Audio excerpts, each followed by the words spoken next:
Welcome back to the deep dive. Today, we are stepping into a very specific, incredibly vibrant moment in time. Yeah. A legendary London club night that, despite only really running for about 18 months, just completely punched above its weight in shaping music, fashion, culture, everything, really. That's right. We're zeroing in on the Blitz Club, specifically that 1979 to 1980 period. Mm-hmm.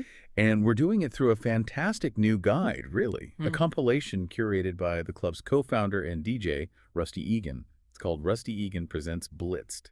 And we've got a whole stack of sources here, articles, interviews, all digging into this compilation. Places like Super Deluxe Edition, Blitzed Magazine, Electronic Cafe, Wallpaper, Classic Pop, Record Collector, Buzz Magazine, too. Yeah, good range. So our mission, really, is to try and understand the heart of the Blitz Club, the atmosphere, the key players, that unique soundtrack, and, its surprising lasting influence, all through the lens of the music Rusty Egan himself chose to play there every week. It's a perfect way in, I think, because the late 70s in the UK, well, they're often described as pretty gray, aren't they? A bit bleak. Definitely. And the Blitz just burst onto the scene as this absolute splash of color, a deliberate counterpoint to all that. It was designed for glamour, for self-expression, and really a vision of a more exciting future. Exactly. And as we go, I think we'll uncover some genuinely surprising details, like the really intentional ethos behind the club. Mm-hmm. We'll share some great anecdotes too, famous faces who are either core members or famously got turned away at the door, Right. and really dive into just how incredibly eclectic the music was, the stuff that powered this really pivotal scene. Okay, so let's unpack where this all started. The driving forces were Rusty Egan and Steve Strange. Right. They'd met kind of briefly backstage at a gig by Rich Kids, which was Rusty's band at the time. Rich Kids split up, and these two, still really young, like 19 and 21, I think. Yeah, around that. They decided they wanted to create something just completely different.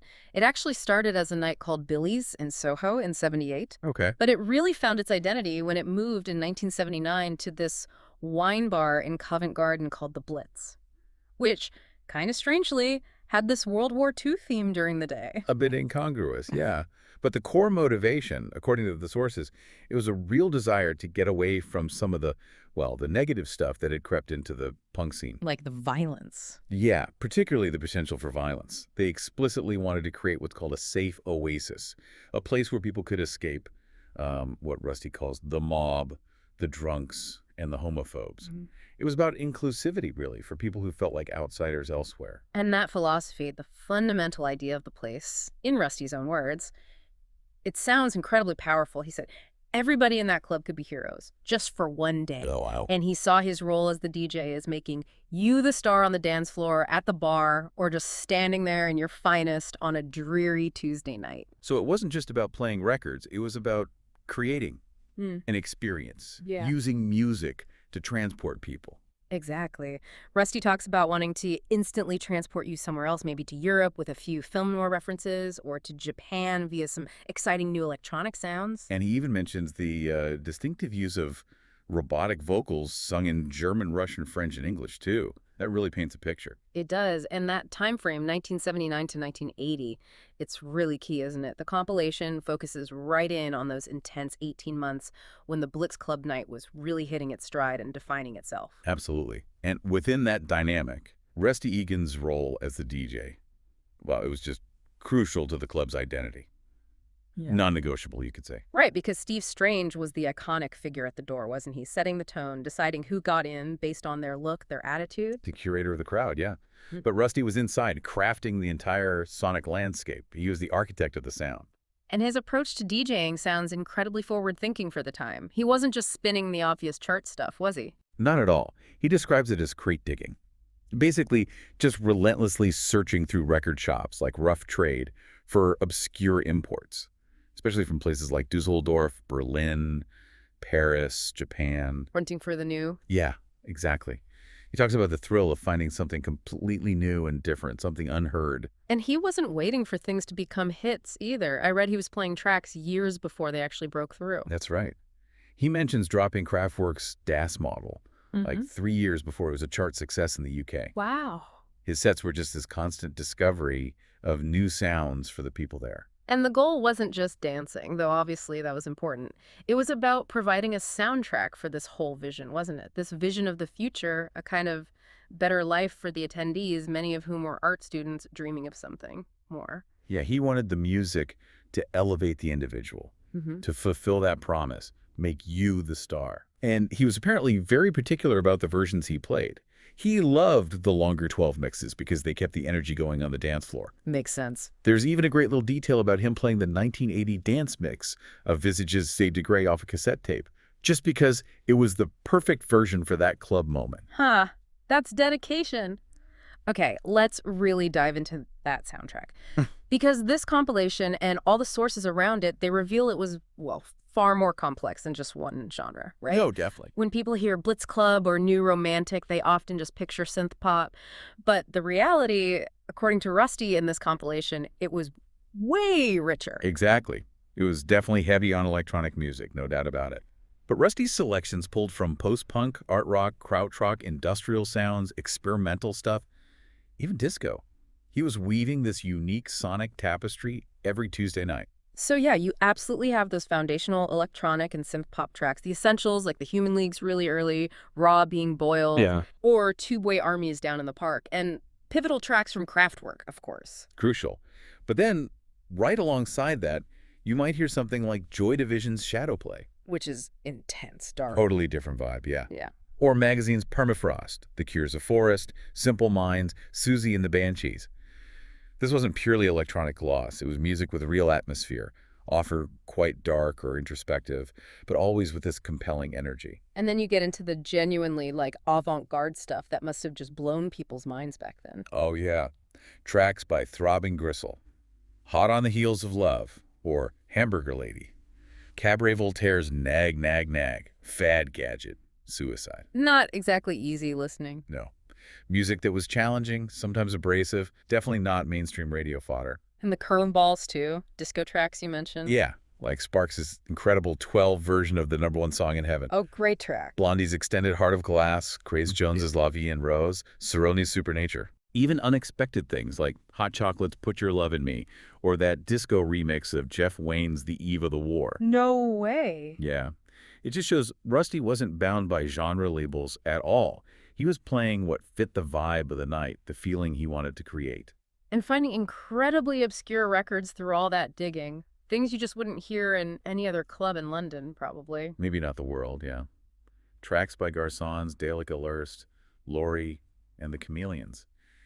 These records added this layer of unique discovery. You went there to hear things you couldn't hear anywhere else. The music was obviously crucial, but the people. I mean, the people made the Blitz Club, didn't they? Absolutely. It was this gathering point for designers, artists, aspiring musicians, the Blitz Kids, they were called. Huh. And they were focused so intensely on fashion and self-expression as a form of art. The stories about the fashion are just legendary. It wasn't just dressing up, it was like competitive. People spending all week creating these incredible outfits, often homemade, futuristic, punk-influenced, wildly accessorized. It's often described as peacocking, right? Everyone trying to outdo each other with pure creativity and flair. Yeah, a visual battleground in the best possible way. And the list of attendees who went on to basically shape the next decade. Huh. It's just astonishing when you look back. Like Boy George, for instance. He actually worked there, didn't he? Yeah, he was the cloakroom manager. Mm. Rusty describes him back then, quite affectionately, as anything other than annoying. Huh. And he points out they're still great friends and collaborators today, which is nice. And think about this. Spandau Ballet played their first ever gig at the Blitz, at the Christmas party in December '79. Incredible. And Gary Kemp famously called the club the engine room for the 80s and said Spandau Ballet were forged from that heat. You can't get a better endorsement than that. No kidding. Ultravox members were regulars too. Midge Ure, Billy Curry. Yeah, and Rusty talks about how he'd play bands like New, the German band, and you could absolutely hear the influence of that sort of German electronic sound creeping into Ultravox's music around that time. That connection is fascinating. And Chris Blackwell from Island Records apparently saw Rusty play tracks that he then got Grace Jones to cover, like Private Life. Wow. So the club was directly influencing record production. Seems like it. Sade was a regular, too. Members of Adam and the Ants, Bananarama, designers like John Galliano, Catherine Hamnett, even artists like Tracy Emin and Grayson Perry passed through. It was a real hub. And then there's that infamous door policy, enforced by Steve Strange. Oh, yeah. It wasn't about being famous or rich, was it? It was purely about looking the part, embodying that creative spirit of the club. Which leads to the most famous story, Mick Jagger getting turned away. Late one night, yeah. Apparently for wearing jeans. At 1 a.m. when it was packed. Exactly. Rusty also remembers Steve possibly denying entry to Gary Newman, too. It just reinforced that this was a space for a specific kind of person, a specific kind of vision, not just anyone could walk in. And this unique environment, the music being played, it directly influenced the people who were there, didn't it? Rusty's record collection became like a blueprint for loads of them. Totally. He actually ended up opening his own record shop, The Cage, on the King's Road. Oh, right. Why was that? Because people were constantly writing down his playlist. They wanted to go out and buy the records he was playing. So he just made it easier for them. That's smart. And of course, the club played a direct role in forming Visage, the band. Yeah, the ultimate Blitz Club band, really. Rusty and Midjor were already writing together. Rusty saw Steve Strange performing with his own band, thought he had the right look, brought him into the fold, then introduced Midge to Billy Currie from Ultravox, and boom, Visage was born right out of that ecosystem. And there's that classic story about the battle over the mix of Fade to Gray. Oh, yeah. Rusty and Midge wanted to use the longer 1980 dance mix, the one they played in the club. The record label wanted a shorter, more pop version. And the club mix won out. Thankfully, yes. Ah. It became the definitive version. So despite only running for, 18 months in that specific spot, the Blitz Club's impact was just massive. Way bigger than its lifespan might suggest. Totally disproportionate. It wasn't just a club, it was a crucible. A hotbed of experimental fashion, and crucially, a breeding ground and meeting point for so many artists and creatives who would just dominate the early 80s landscape. It really did host pretty damn important figures. The idea that the Blitz invented the 80s gets thrown around a lot. It's a strong claim. It is, and while the club was absolutely a pivotal engine room, as Gary Kemp said, Rusty himself seems quite grounded about it. He doesn't outright claim it single-handedly invented the entire decade. Right. But it undeniably helped shape its look and its sound in a really fundamental way. You can't really argue with that. And that brings us right back to this compilation, Blitzed. Why is it so significant now? Well, apparently over the years, there have been loads of compilations claiming to represent the Blitz sound or the new romantic sound.